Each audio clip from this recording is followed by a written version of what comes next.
Good evening po. Tayo ay magluluto ng adobong atay ng manok na may puso. Yan, ingredients is bawang, sibuyas, luya. Wait na, nandito pa yung aking father Bailey's. Bailey's natin. Sapa natin yun. Okay. Hindi tayo ng lard. It's taba ng baboy again. Taba ng baboy. Pwede natin ha. Iyon.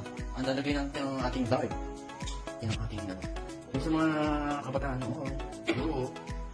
Kung na-try nyo na kumain ng ano pangalan na ito ang tawag doon.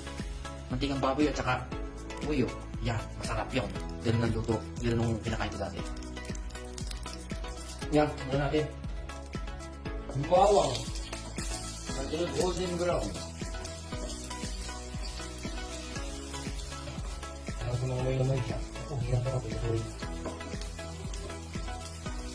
Yan.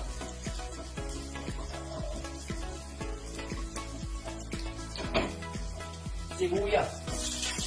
Parang walang luya.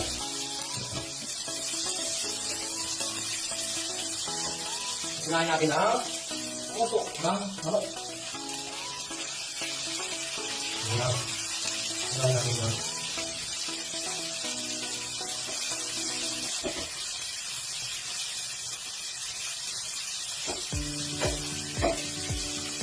medyo matiis siya.